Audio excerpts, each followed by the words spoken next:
ღირებულებითი განათლების პროექტის ფარგლებში სასულიერო პირთა გადამზადების პროცესი გრძელდება. ლექცია-სემინარი 30 ოქტომბერს საქართველოს საპატრიარქოს საზოგადოებასთან ურთიერთობის სამსახურის სტუდიაში გაიმართა. შეხვედრას მასწავლებელთა პროფესიული განვითარების ეროვნული ცენტრის არაფორმალური განათლების პროგრამის ხელმძღვანელი ანი კუდუხაშვილი უძღვებოდა. ლექციას მცხეთა თბილისის ეპარქიის სასულიერო პირები ესწრებოდნენ. გადამზადების პროცესი საჯარო სკოლებში ღირებულებითი განათლების კლუბის დაარსების მიზნით მიმდინარეობს.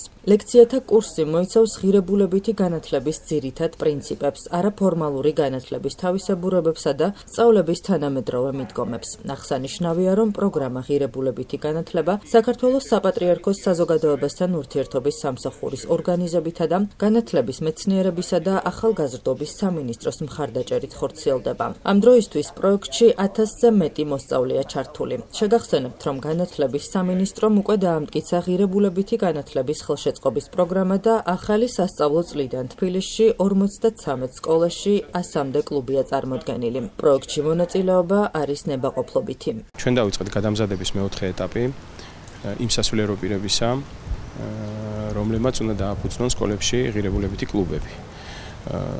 ასევე ცნობილია, რომ საზოგადოების მოთხოვნა საკმაოდ დიდია ღირებულებითი კლუბების დაარსებაზე სკოლებისაც, მასწავლებლებისაც, შოულებისაც, თუმცა მაინც ჩვენ აქცენტს ვაკეთებთ ხარისხზე და ვცდილობთ, რომ გადაუმზადებელი, მოუმზადებელი არც ერთი კლუბი არ იყოს სკოლაში და არც ერთი სასულიერო პირი.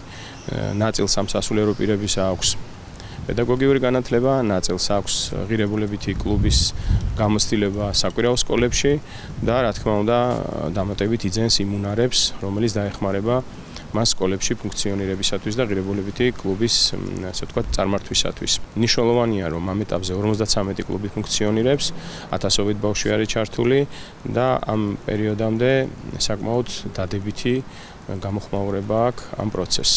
დღეს სასულიერო პირები გავდივართ გადამზადებას, რათა საჯარო სკოლებში დავაფუძნოთ ღირებულებითი კლუბები, განათლების სამინისტრო ატარებს ამ ტრენინგებს. მნიშვნელოვანია, რომ ბავშვებს დავეხმაროთ სწორი ღირებულებების ჩამოყალიბებაში, რაც მათ აუცილებლად გამოადგებათ თავიანთ ცხოვრების განმავლობაში და გააკეთებენ სწორ არჩევანს და გადადგამენ სწორ ნაბიჯებს. თბილისში უკვე 53 სკოლაში ფუნქციონირებს ღირებულებითი განათლების კლუბი.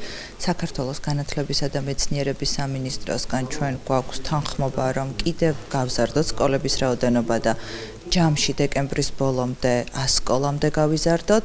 შესაბამისად ამ ეტაპზე მიმდინარეობს სასულიერო პირების ახალი ნაკადის გადამზადება და მათი მომზადება სამომავლოდ უკვე რომ გახსნან ღირებულებითი განათლების კლუბები.